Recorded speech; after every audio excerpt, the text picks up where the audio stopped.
It's gonna be the theme music. We tried to do a coordinated effort, but as you can see, Stephen Campbell doesn't have no rhythm because, guilty feet and all.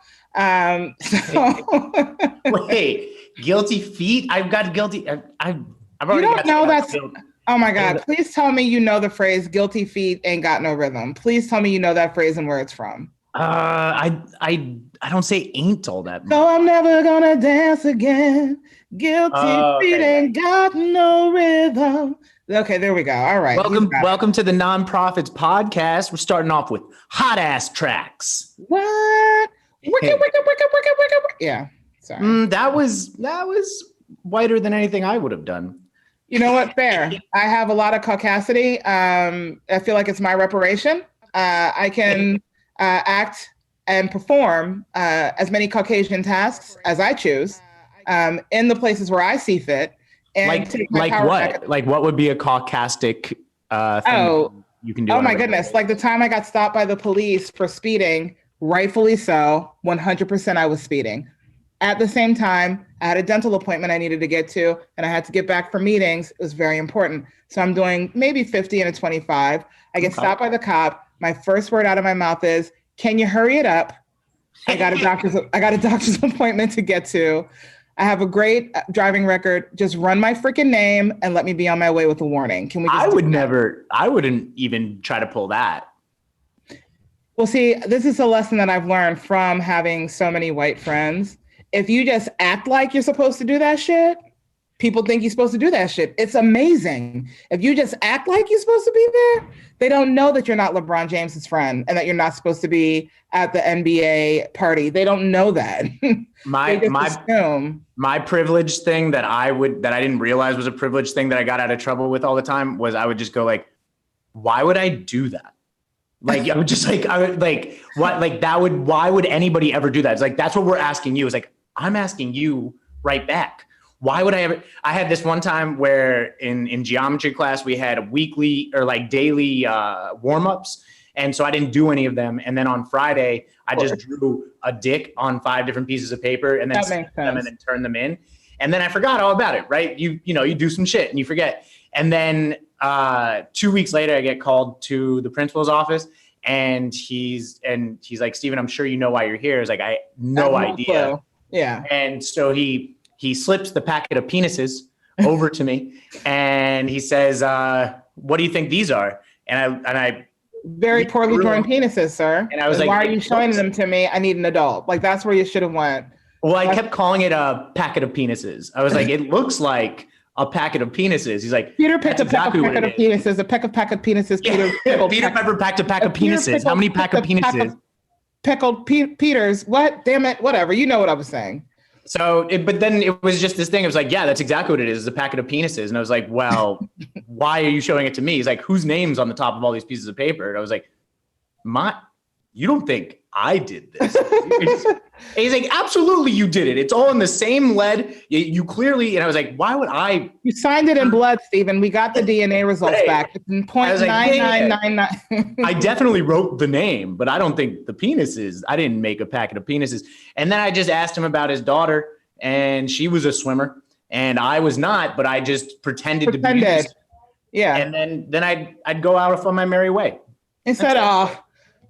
Steven's such a little scallywag. Get on out of here, you little scamp.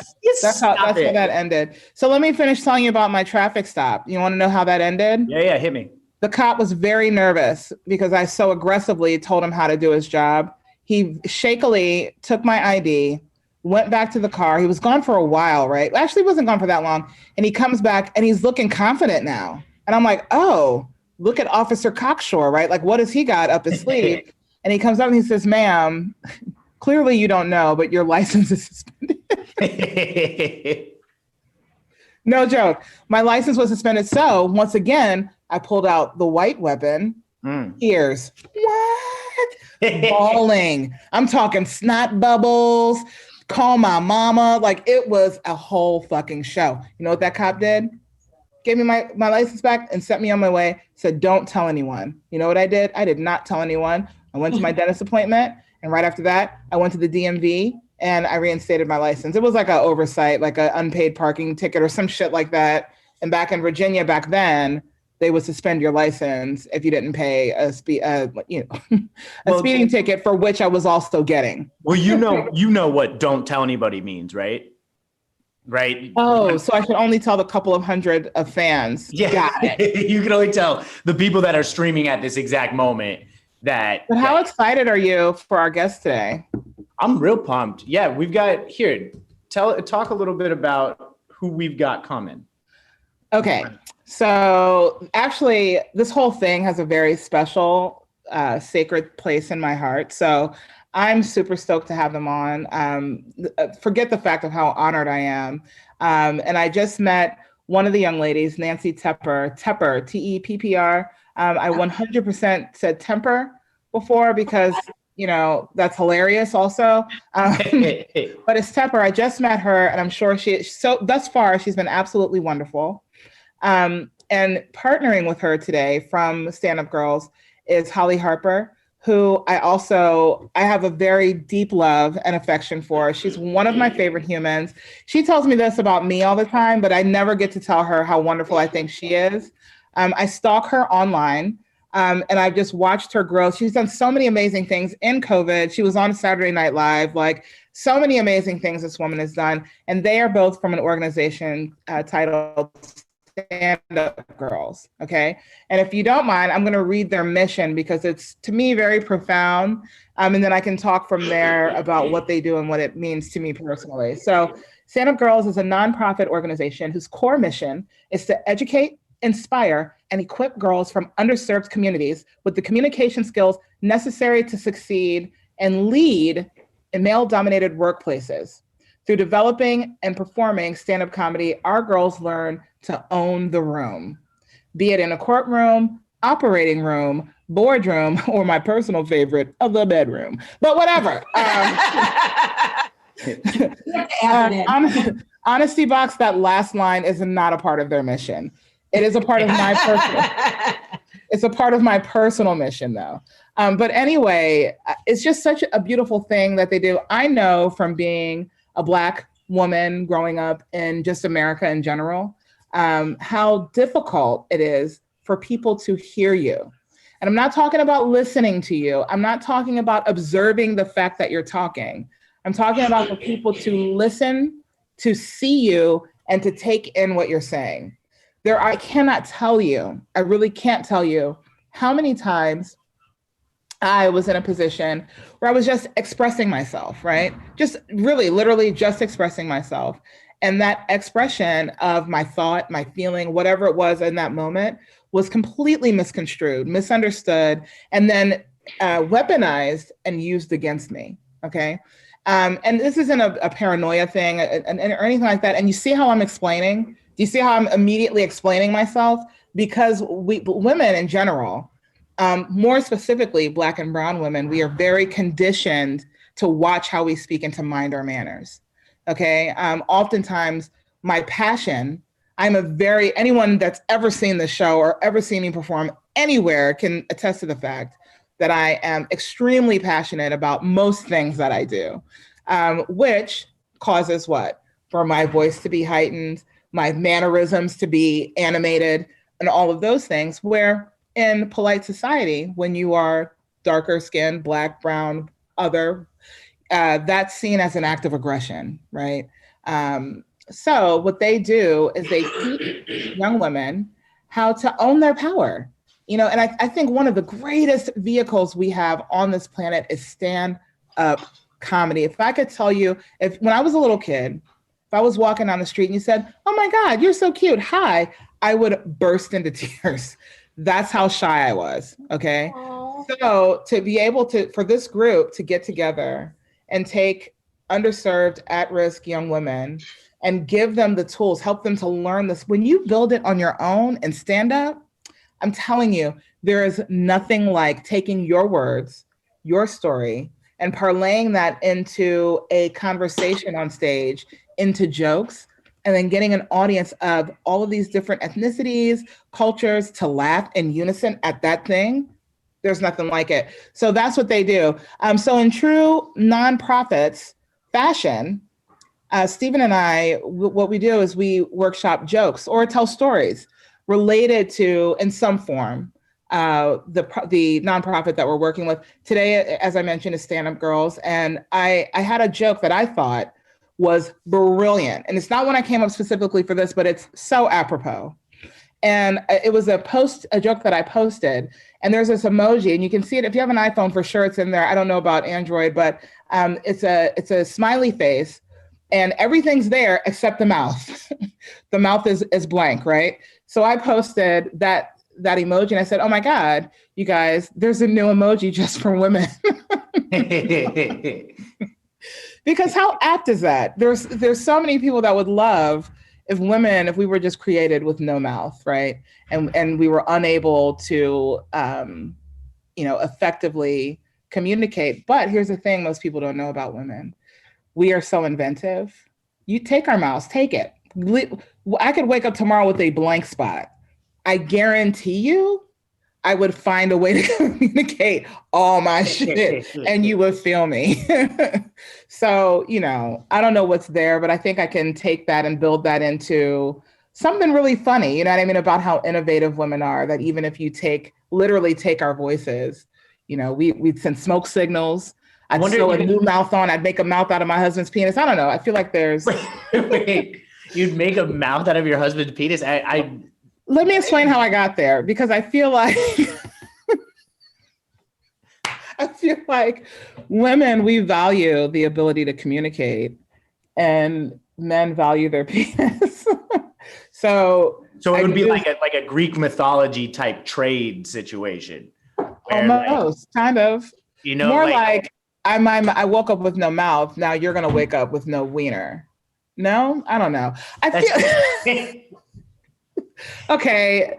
You know what? Maybe not my best work.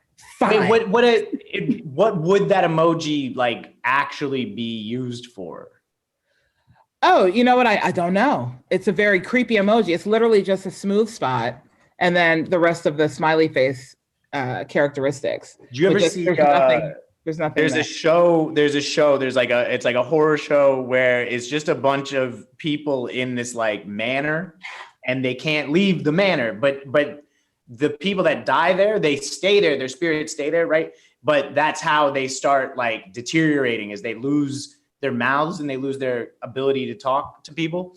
And there's this one lady. She's a bad bitch, and she murders people incessantly, but she has no mouth. And I feel like, to your point, even ghost ladies are still figuring ways to communicate without mouths by just murking motherfuckers. I mean, sometimes it may be the only way to get a point across, but don't murder. Okay, well, but it is a communication method. But it is a tool. I mean, you got to use it in your toolbox, right? I feel like women ghosts are often the story of a women ghost or little girl ghost. Very often little girl ghosts. They're the ones that are really, they have had their ability to speak taken away, and they're the ones that are really making a ruckus in the ghost world. I'm going to say just little children ghosts in general, regardless of gender, are, what's the word I'm looking for? A nightmare hellscape. They are so terrifying. My daughter used to sleepwalk. Okay. Ooh. And you have no idea how creepy it is. So this is when she was a little kid, from probably age 2 up until she was probably 11. And I would wake up and she would literally be right here. And I can't tell you how many times I threw her to the floor.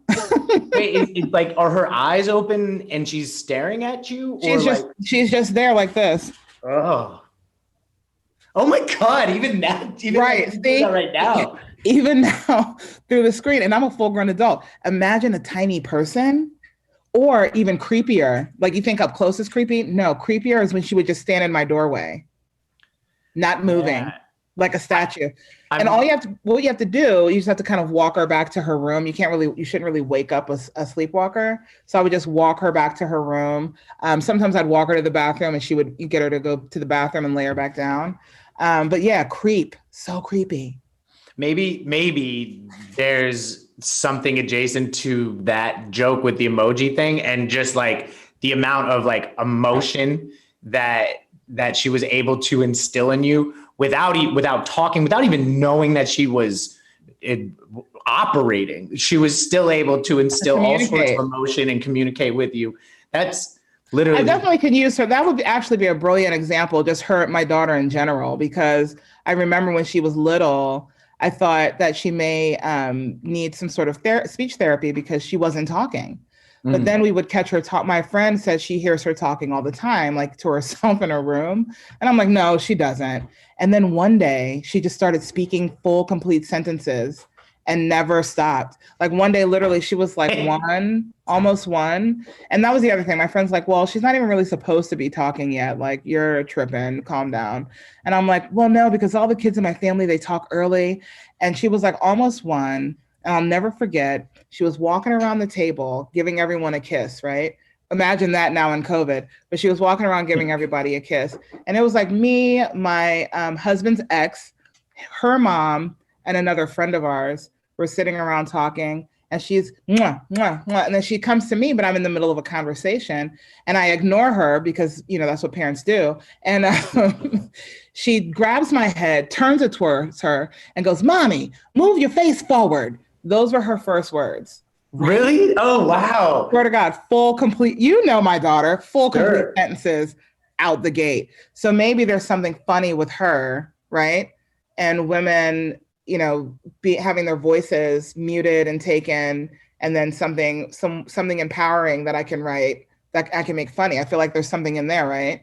I think so, for sure. There's also and where my brain went was just like the idea of somebody like practicing piano at home by themselves for a very long time, and then all of a sudden just showing up at a party and then they can just play piano. He's like, motherfucker, when did you learn piano? Right. And she's out here learning full sentence structure off the clock. Full sentence structure. Yeah. Move your face forward. Like, I just learned how to conjugate that verb last week. No, I'm kidding. I don't even know if any of what I just said is applicable to that sentence, but you get what I'm saying. Yeah. Conjugate's good. It's just a word I like. Did you come up with anything? Yeah. So what I was thinking of was more in the space of like, comedy's such a valuable tool in just learning how to speak publicly, right? And I remember my public speaking was so bad that's what finally got me into finally was the thing that pushed me over the edge to be like, just go do this comedy shit, right? So when I first got out of college, I lied on my resume, right? I just lied because all I had done was go to college. Nobody gives a fuck, right? So they were just like, nobody would hire. So I was just like, I'm gonna just lie on this resume and just say I can do a bunch of shit. And so then I got a job that I didn't deserve. We'll deal with unpack the privilege. We're not even gonna talk about, that's not what we're talking about at this moment. And so I got this job, did not deserve it, was not qualified. I had just written on a piece of paper that I was. And so I moved to Minnesota to get this job. And then I just started telling people I could do shit. And so they would just give me these things and I would just try to figure them out. And then after a year and a half of just saying I could do shit and them just giving it to me, I had to teach a course at MIT. And so all right. I'm sorry. I got to stop you there. I'm almost willing to leave my opportunity here in LA, fly back to New York, and beat the shit out of you. That is so. Please just the next time you hear someone go, "What is white privilege?" You need to just tell that story. Yeah. Oh, it just becomes more and more like I did nothing to deserve this. Right. Except just tell people that I deserved it. Right. And so it was a course that PhD students at MIT had paid for all dealing with high speed imagery. And so I used to be a consultant for automotive crash research. And so I was in the industry. And so they asked my company, like, hey, we need one of your engineers to do a thing. All the engineers are like, nah. And I was like, I can do that shit. And they're like, he looks the part. And so we believe him. The whole week was docked full of experts in their field, right? And I was just like, sure, I'm an expert. I grew up in a generation of Instagram models and internet activists, right? I'm just like, yeah, I'm an expert. I don't give a fuck. And so I'm supposed to give it on high-speed camera sensor technology, right? And so all I did was copy and paste a bunch of shit that the engineers had put together for their own presentations and had just memorized all of the words. And so I just memorized, and I just knew exactly what I was going to say for this whole 45-minute situation. And so they flew me out to Boston. I'm sitting in this penthouse and I'm like, I'm a fucking expert, dog. Let's do this. And so I had to teach this lab afterwards, which is a small, intimate joint where I had to like teach them about the technology. And so on the first day, I'm supposed to be giving my lecture in the lecture hall right after lunch. And so the first guy that goes on in the morning was announced as the top scientist in the Air Force. And I was like, okay, well, I'm not that much of an expert, but like, I'm sure the next guy, I can probably shit on that dude, right?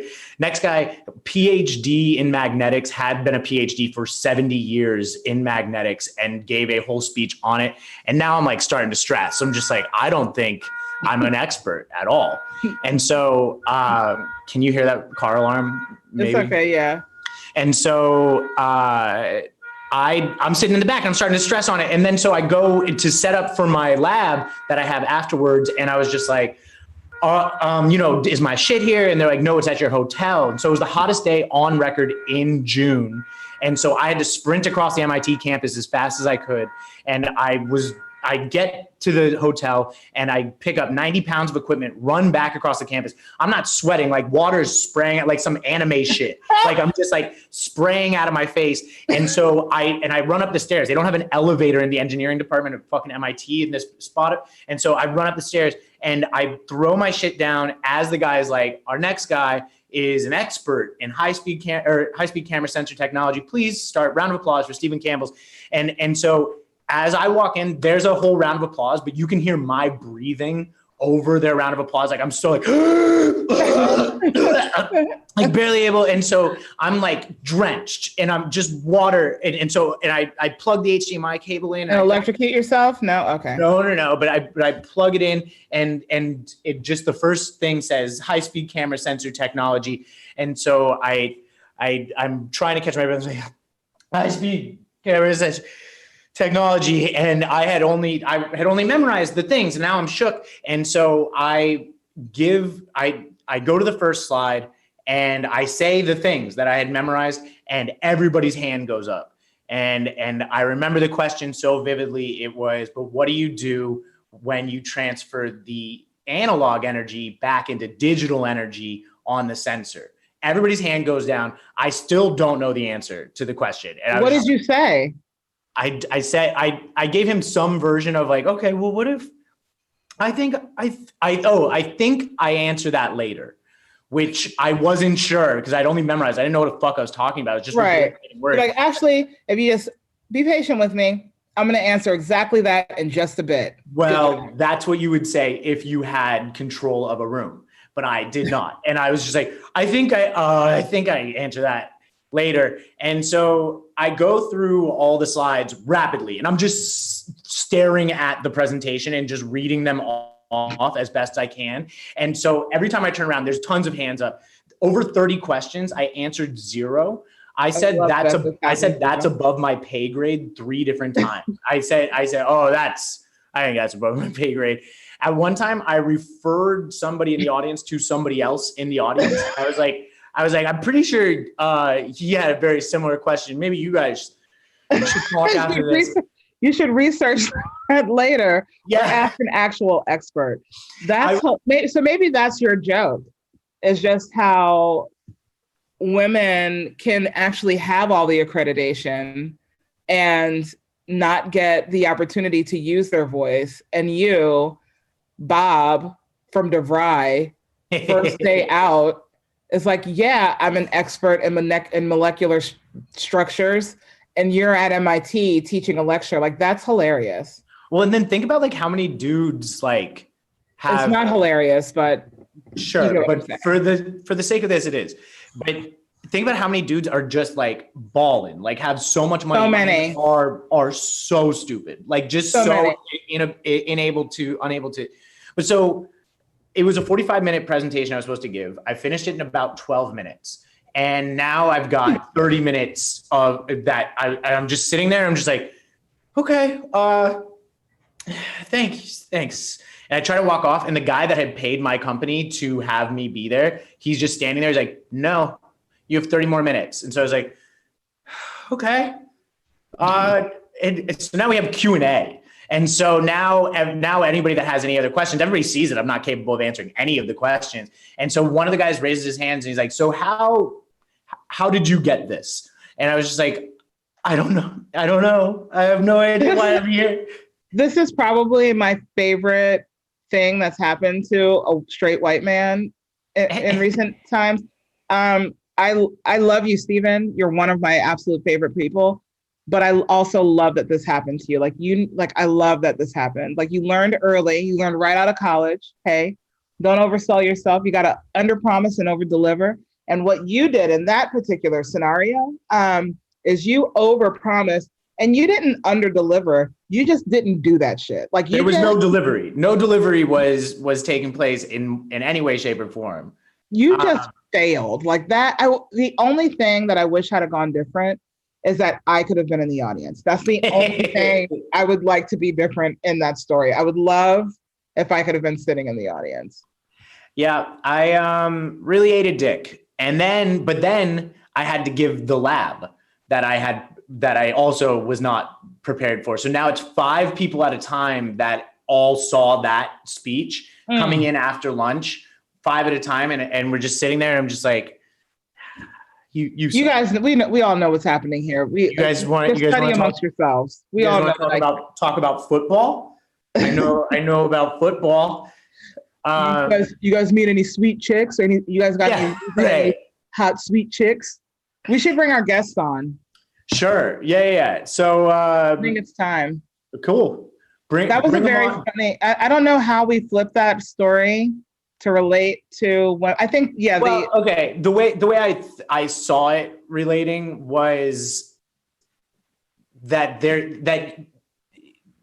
comedy does add. So after that, we'll just finish up real quick. After that, I got shit-faced drunk in a bar, and I was like, "You need to get better at public speaking." And so that was finally like the push that was like, "Okay, go do comedy." And it does add so much of a skill set that typical training, public speaking type training just really doesn't offer. And that was my very tangential connection between the two. I'm very surprised. I was actually a really good circle back. So yeah, that's great. I mean, now we have to like ignore all the privilege that happens before, because I vomited like 8 times during that story. Because it's so, but also, can I tell you something else really quick? I have used that same thing, but I was also actually qualified to do the thing, but I had never done it before, but I just lied and said I had so I could get the opportunity. And then everything my boss would throw at me, I'm like, oh, I can totally do that. I know how to do that. Didn't know, but I'd figure it out and execute on it. I thankfully have not yet said I could do a thing and then was unable to do it. That said, let's bring on some people that actually do this thing like in real life. These ladies, like I said, this nonprofit is very near and dear to my heart. I don't know if it's official yet, but I don't even know if I'm supposed to say anything yet, but so I won't. I'll let Nancy and Hollie speak for themselves. Ladies and gentlemen, welcome Nancy Tepper and Hollie Harper of Standup Girls. Standup Girls. Yes, queens. Welcome. Thank you. Welcome, guys. Would you guys mind, if you could, please, just whoever you would like to go first, but both introduce yourselves, what you do in your regular everyday life, and how you came to be a part of Standup Girls? Go ahead, Nancy. Okay, I'll take it. Hi, everyone. I'm Nancy Tepper. I am the executive director of Standup Girls. I've been working with Standup Girls from the very inception, which means when it was just an idea. And we are now currently running our program.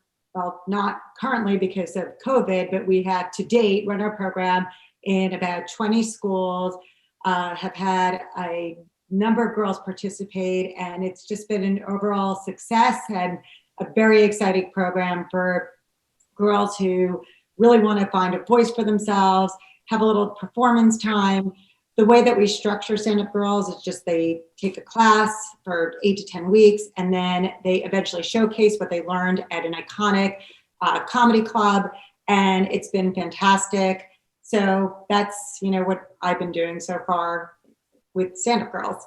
Very cool. Awesome. Hollie, tell us about yourself. Well, I am Hollie Harper. I'm a comic and I'm a sketch comedian. I also do musical comedy, and I got involved with Stand-Up Girls about a year ago.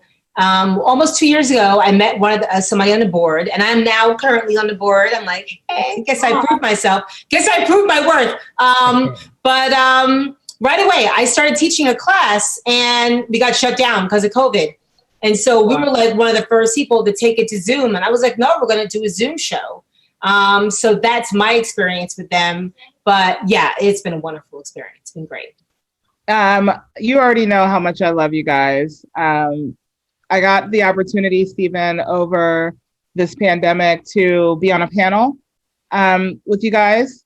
Can you talk about that a little bit? Because that was probably it was so well organized. Everyone that was a part of the panel, they had amazing people. Judy Gold, who's one of my mentors, she was on the panel. Marina Franklin was there. Robin Montague, who literally was my mother's favorite comedian. My mom's passed away now. Yeah, so the first time I got to meet Robin, I was just godsmacked. I was like, oh my God, do the Diana Ross impression, please. Because there's a really famous moment on, I think it was Def Comedy Jam, where she did this Diana Ross impression. My mom just went bananas for it. She was a part of that. Can you guys tell us a little bit about that panel and what that event was all about? So we were approached by a producer who was making a movie called All Joking Aside, which is going to be in theaters very soon. And it told the story of about a young Black female comedian who struggled and eventually had this unusual friendship with an older white man who became her mentor. It was a very heartwarming, loving film, and he was looking to partner with a nonprofit that focused on stand-up. And he came to us and he asked us if we were interested in working together to do a tie-in, and we were very excited. It was a great opportunity, and we wanted to put together a panel to, one, highlight what the movie was about. Secondly, to show our girls who've gone through the program. And lastly, where you were involved, Franqi and Hollie, you as well, was to really just talk about the role that comedy has played in successful comedians' lives. And that was amazing what you did for us. And we really are so grateful to have had you representative of our organization. You better shut your face, Nancy. Get your face and shut it down. It was my absolute honor. It was my honor and my pleasure to be a part. Hollie and I met through Joanna Briley.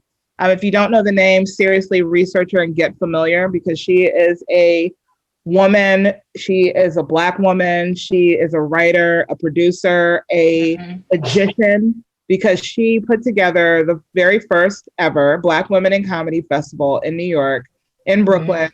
And was it 2018, Hollie? Yes, it was 28. Yeah. In 2018. Yeah. Wait a minute. No, that was 2019. 19. You're right. Oh, it feels like 5 years ago, but yeah. I know. in 2019. And it was literally, and I've said this a million times, I'm going to say it again here. It was the event that changed my life and my career.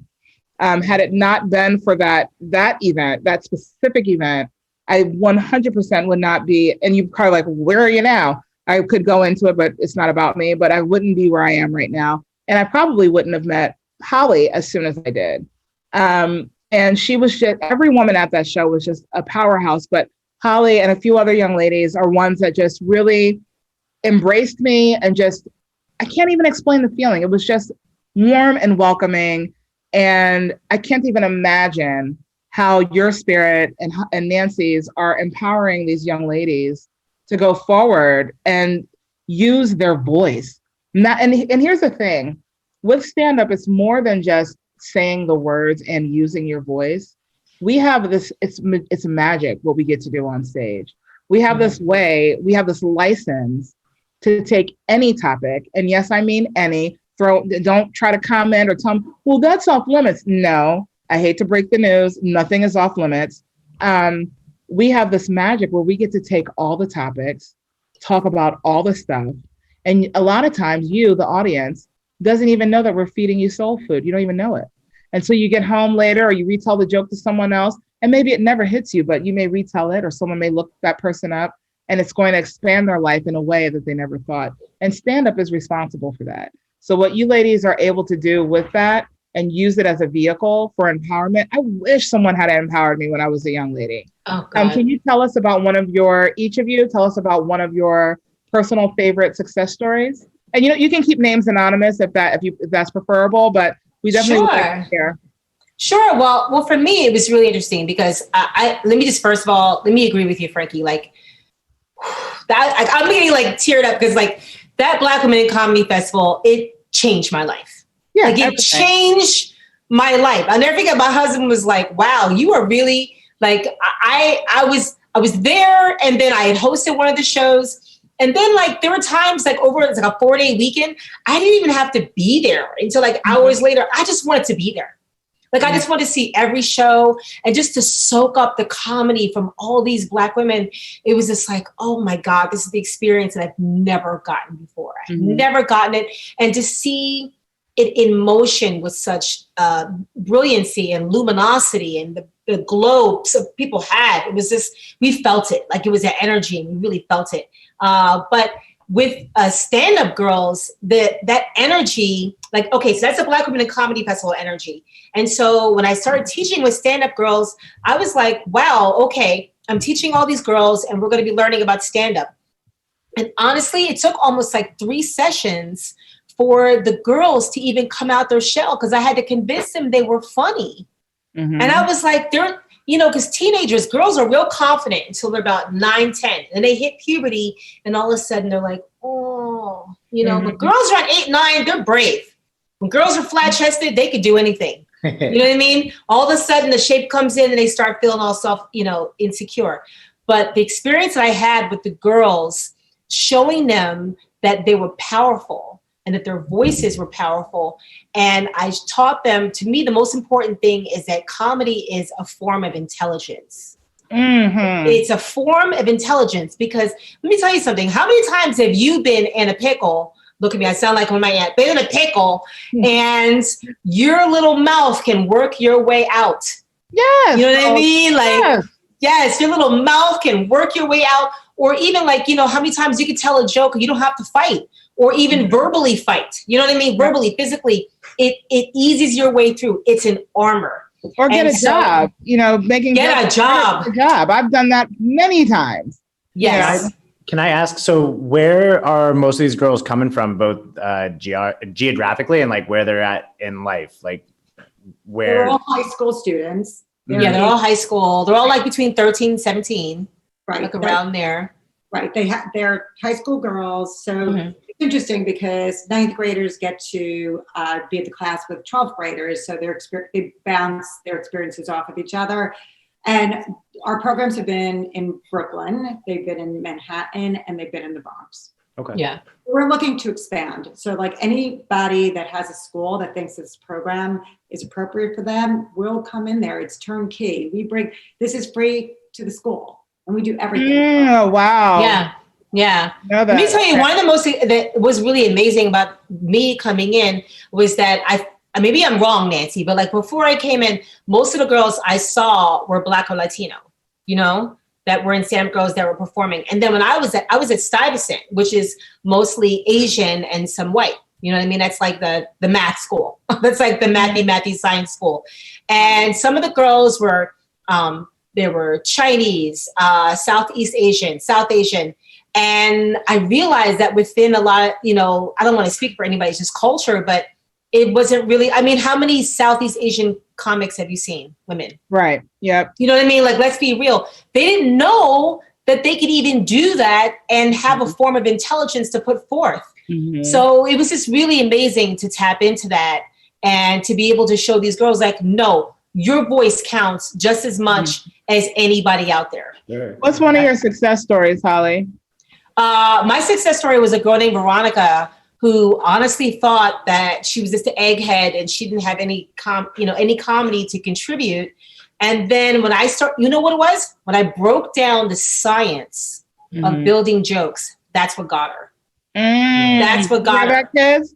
Comedy is part of the STEM program, and I'm not even being funny when I say that. It is. Yeah, we need to slide comedy on over there. Nancy, you want to give us one of your favorite, you know the words I'm trying to say. I do. Success stories. Absolutely. So something that is so very poignant in my heart, that this program allowed a very wonderful young woman who had been hiding her sexuality. She actually came out during her performance at the comic strip in front of her grandmother. Oh my God, I just got full body chills. It was full body chills. The applause, the sense of community. I mean, there were so many spectators from her school, her friends, some of the board's friends were there. We were all just so grabbed by this moment of honesty and truth. And like, I just felt like she felt like $1 million and a weight had been lifted off of her. And and she said it herself, so not even putting words into her mouth, but she basically said, without Stand-Up Girls, she would never have felt comfortable enough to do this. So it just gave her a voice, and you know, it took the elephant out of the room, like comedy supposed to do.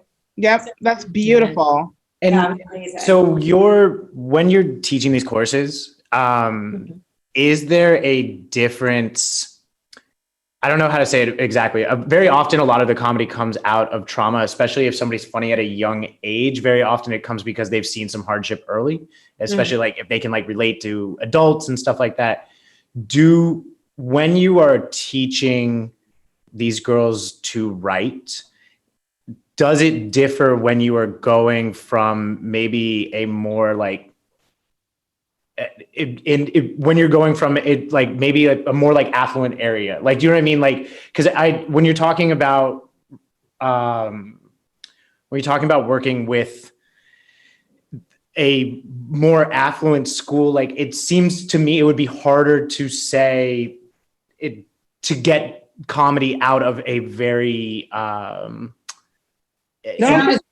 confuse affluence with, dysfunctional home life. That's true. Because those things are not mutually exclusive. You know what I mean? A lot of times kids and I'm sorry, I'm not speaking for you guys, but just generally speaking, children in affluent homes are suffering in ways we wouldn't even imagine. Yeah. And that's not ever being heard because of who their parents are and the type of influence maybe they have.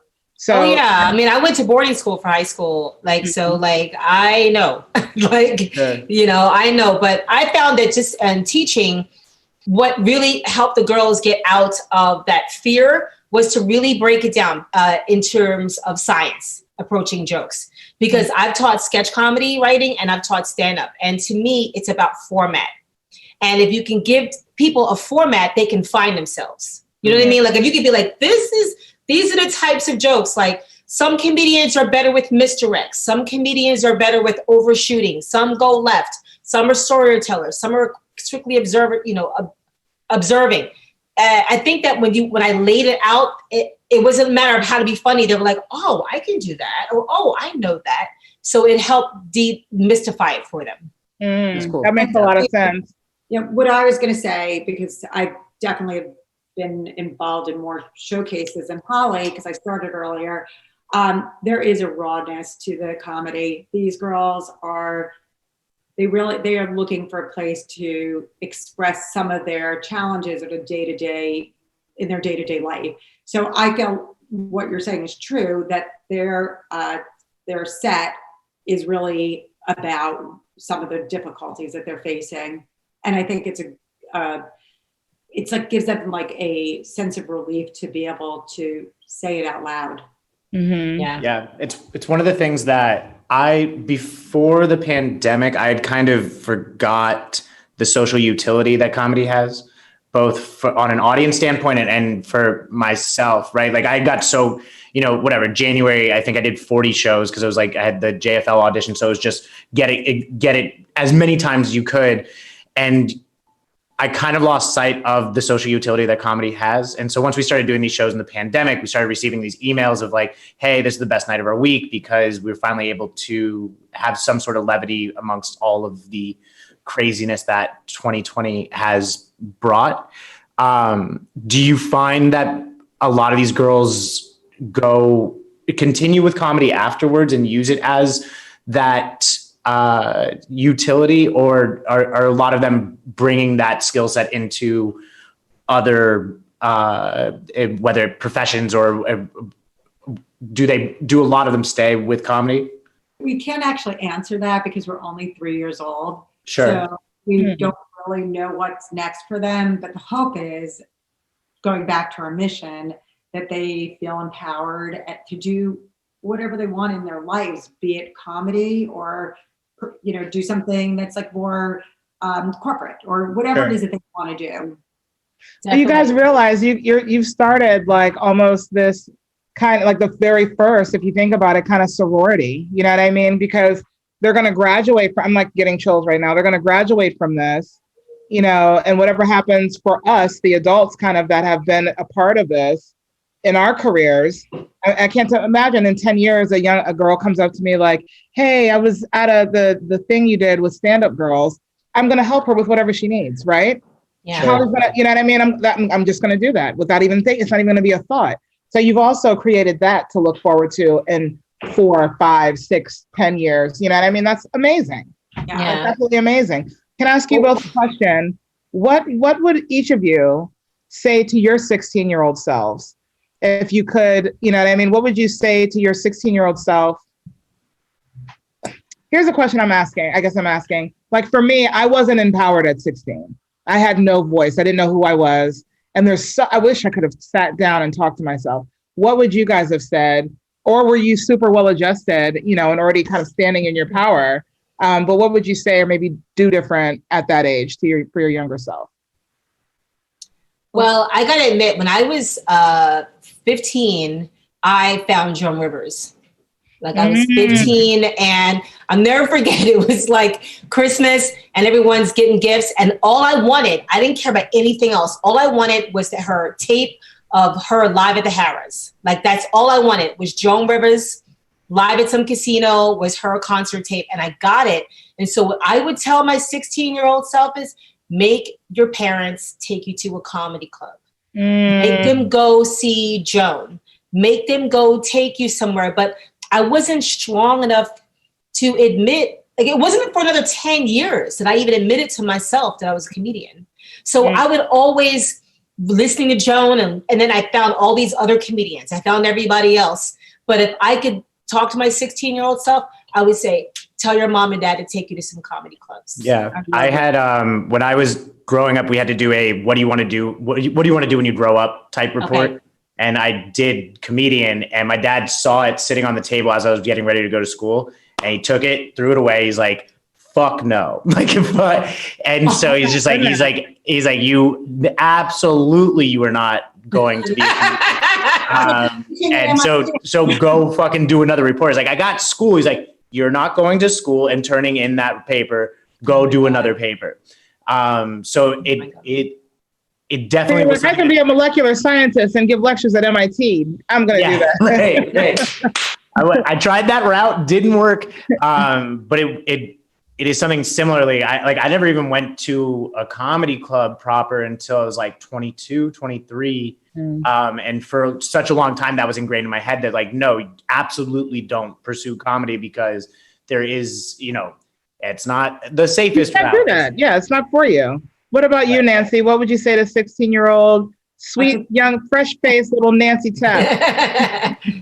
Back a couple of years. I think what I would say is don't fear failure. It's more about the journey and laugh, because I think that so much of my successes in life have been about having a sense of humor, smiling, just being like part of the process. And it doesn't matter what happens at the end. As long as you try something, you are so empowered by that. So that's what I would wish that I knew, because I did not know that until I hit about 50. Yeah.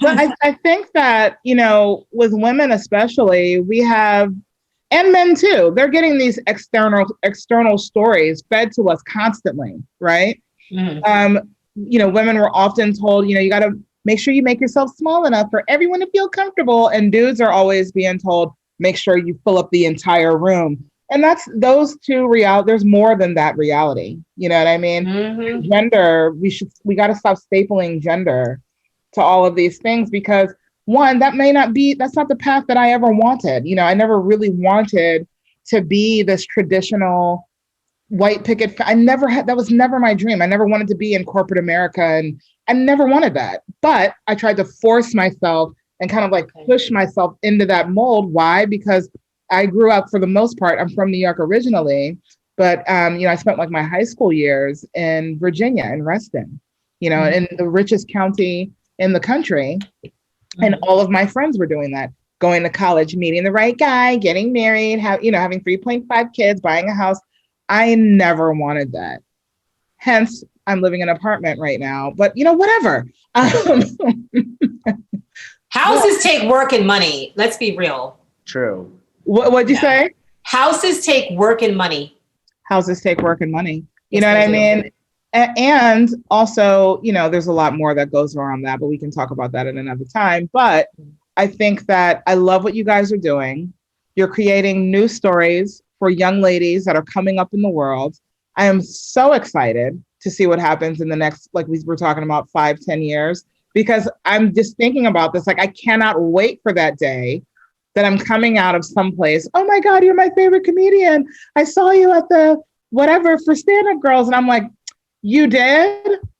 Come with me, young lady. I'm going to make you a star. I mean, not really. Franqi, can I ask, did you say come with me, young lady, because they told you that they were your favorite comedian, or hey, flattery will get you everywhere. I don't even know what you said after that. Who's to say, really, Stephen? Who's to say? You know what I mean? Do I love to hear wonderful things about myself? Yes, I do, very much. It's Franqi, probably you're my favorite comedian. You may stop it. No, seriously, I told Franqi that she's my favorite. Didn't I tell you that, Franqi? Franqi is my favorite comedian. She really is. She really is. And you know what, Hollie, I know she's telling the truth. It's so embarrassing when she says, I just feel, this is my damage. Whenever you say that, Hollie, and here we're going to just be vulnerable for a minute. Okay. I always feel like I'm not genuinely good enough to be anyone's favorite comic. It's so gross to say. I know how you feel. No, that's an honest feeling. Honest feeling. But I say you're my favorite comedian because I saw you with my own eyes and I felt it. I was in a room and I was just like, holy crap, she's got this spirit and this glow, and it was pure joy. So no, Franqi French is my favorite comedian. And also, I would much rather fuck with somebody that is having trouble grappling with somebody saying that they're your favorite than somebody that is so full of themselves, but also not that great. Because we all know a lot of those people. I think that's close to our time. It is. But before we get out of here, can you guys tell us where we can find you? I need a few things from you. Where can we find you? Individually, if you want followers, where can we find Standup Girls? And how, number one, can people donate? How can they volunteer? How can they get involved? Well, it's all on the website, standupgirlsnyc.org. If you want a program in your school, if you want to donate money, if you want to learn more about us, just check it out. Fantastic. Where can we find you, Hollie, on Instagram? I'm on Instagram as Hollie Harper 5. It's Hollie HOLLIE. So it's Hollie Harper 5, and I'm Hollie Harper 5 on Instagram and on Twitter. Where can we find Stand-Up Girls on Instagram? Are you guys on the Insta? Because a lot of our fans won't go to the website, but they will go to Insta and then click the link, you know what I mean, in the bio to get to the website. So how can we find you on Instagram? Just under Stand-Up Girls NYC. Stand-Up Girls NYC. Ladies and gentlemen, Nancy Tepper, Hollie Harper, two of the most wonderful humans with a beautiful program empowering young women. Like, get out of my face. Girls Have fantastic organization, but Stand-Up Girls, that's right in my heart. I love it. I appreciate you guys so much, and I appreciate you guys doing the show. And everybody that's listening, we just put everybody's Instagram information, the website, all that stuff in the chat bar. Love you guys so much. This is Nonprofits. We do this every Tuesday at 6:30. My name is Stephen Campbell. I'm Franqi French. Love you guys. Thank you. Peace. Thank you so much. Thank you. And thank you guys so much. Thank you guys. You better stop it, Hollie. And I never know when we are not streaming.